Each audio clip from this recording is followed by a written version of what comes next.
But up next, China trying to calm fears over their Belt and Road Initiative. But is it just all talk? We're going to be asking Asia expert Gordon Chang after a few quick messages. Stay with us. They don't need nuclear weapons right next to their country.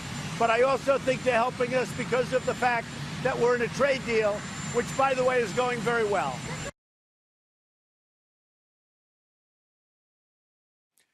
Well, as President Trump boasts about trade deals and trade talks with China, his counterpart in Beijing is trying to calm fears about their Belt and Road Initiative. Xi Jinping saying, quote, everything should be done in a transparent way and we should have a zero tolerance for corruption. Xi also promised a debt sustainability framework to control lending that has led to a number of debt traps all over the globe. Joining me now is Gordon Chang. He is columnist, author, and senior fellow at the Gatestone Institute.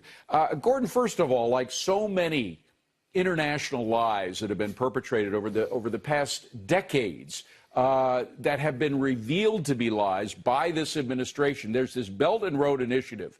It was portrayed as the Chinese being good citizens, global citizens that gave, what was it, $90 billion to all the members around the world to this initiative. Essentially, from my perspective, it's just a way of bribing government officials in foreign countries, going in there, taking whatever you want, which is much more than what you've given the officials as a bribe, and then leaving the people of those countries in a more desperate state than when they arrived. Am I wrong? You're not wrong, and this is exactly what's happened in the Belt and Road Initiative since it was announced in 2013. So, for instance, Malaysia just renegotiated its Belt and Road deal with China. They got a one-third discount right off the top, and that was an issue of China supplying funds to the former leaders of Malaysia. So clearly that has happened. But of course, there are geostrategic reasons for what China is doing, and we've got to be very concerned about their initiative. And those reasons, those regions, various regions that they funded, are not only in Asia. I mean, Latin America has been involved in this. There are areas of Africa that have been involved. I mean, they're being very specific in what they want. They want ports. They want countries that have very strategic ports. That's why they were looking at Nicaragua, for example, which has both Atlantic and Pacific ports. I mean, they're going after world domination more than anything else, are they not? Yeah.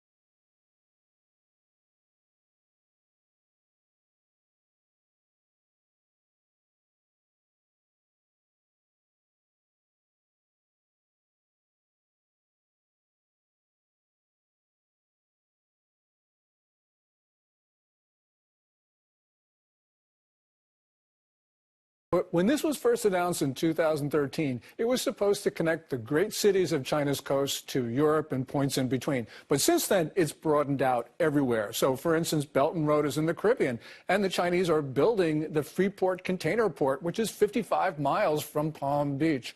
So then they added, in 2017, this digital Silk Road, and this is really dangerous. This is dealing with Huawei and essentially putting 5G through all Huawei projects or products that would give China access to anything that we have digitally.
Absolutely. And we know that because there are Huawei servers in Africa at the headquarters of the African Union. For 5 years, every night they were downloading information from Addis Ababa into Beijing. So we know that they've been doing this. And the digital Silk Road would do this to everywhere. So China would suck up all the information in the entire world if the Chinese got their way. Now, what's extraordinary is how often over the past 3 or 4 or 5 administrations China has gotten its way. I mean, going back to when Richard Nixon first opened it up. I'm glad he opened it up. I'm glad Mao Zedong and the whole Cultural Revolution ended. But then we began to give them more than they deserved, and they began to take advantage of it. This is the first administration that has said no more. We're not going to allow you to dominate the world, and the digital Silk Road is over. Is it too late, though? Are there too many countries that are a part of all this? Well, there are a lot of countries that will get Huawei servers into their backbone for 5G, the 5th generation of wireless communication. But it's not too late, David, because this is a struggle that is going to continue. And you're absolutely right. What President Trump has done is he's ended 4 decades of our engagement policy where we thought that we should be supporting, as an American goal, the Communist Party of China. And we no longer think that way. And it's really important that we have this rhetorical and this policy change. It's whole of government approach. And this is important.